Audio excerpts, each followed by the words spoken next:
अस्सलामुअलैकुम, welcome to my YouTube channel Khana Pakana secrets. कैसे हैं आप सब। आज हम अपने किचन में बना रहे हैं बेसन की बर्फ़ी, जो कि बहुत ही सॉफ्ट और मज़ेदार बनने वाली है। बर्फ़ी के लिए जो चीज़ें चाहिए वो है बेसन 2 कप, घी लेंगे 1 कप, चीनी टेस्ट के हिसाब से लीजिएगा। मैंने यहाँ 1 कप चीनी ली है, आधा कप पानी लिया, इसका हम शीरा बनाएंगे। 3 से 4 इलायची के दाने पीस लीजिएगा और थोड़े से बादाम चाहिए गार्निश के लिए। सबसे पहले हम एक पैन में घी डालेंगे और घी को हम थोड़ा सा बचा लेंगे, इसको हम बाद में यूज़ करेंगे। घी को हम गर्म होने देंगे। जब घी थोड़ा गर्म हो जाएगा तो इसमें हम बेसन को ऐड कर देंगे। आँच हम यहाँ पे बिल्कुल जो दम वाली आँच होती है उतनी ही रखेंगे और उसी पे हम इसको भूनते रहेंगे। अगर हमें घी की क्वांटिटी यहाँ पे कम लगती है तो हम घी जो बचा हुआ घी है वो भी इसमें ऐड कर देंगे।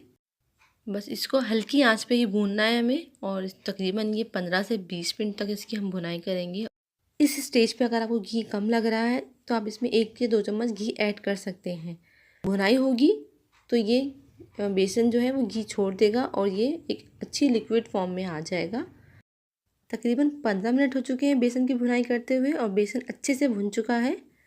और अब जो है इसको हम चूल्हे से उतार लेंगे और इस पर हम चम्मच चलाते रहेंगे ताकि कुकिंग प्रोसेस है वो रुक जाए और ये थोड़ा नॉर्मल टेम्परेचर पे आ जाए।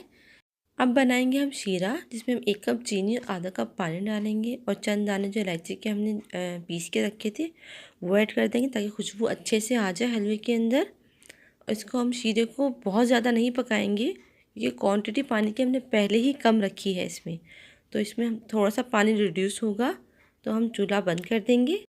और शीरे को भी हमें बहुत गर्म ऐड नहीं करना है, इसको भी हम थोड़ा ठंडा कर लेंगे। इसके बाद हम इसको हलवे में मिक्स करेंगे। अब हम बेसन और शीरे को मिक्स करेंगे। हम शीरा 2 दफ़ा करके डालेंगे और जल्दी जल्दी हम चम्मच चलाएंगे। इसको हम अच्छी तरह हमें मिक्स करना है।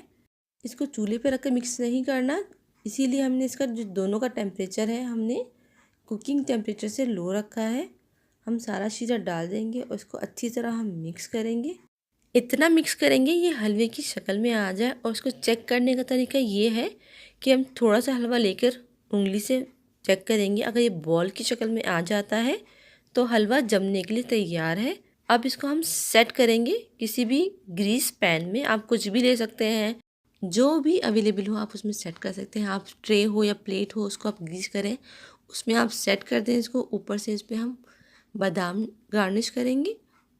ठंडा होने के लिए इसे छोड़ देंगे और इसको जब ठंडा हो जाएगा इसमें हम कट लगा देंगे। जिस शेप में आपको चाहिए आप उसमें काट सकते हैं। मैं यहाँ पे स्क्वायर शेप ले रही हूँ। इसको कट करने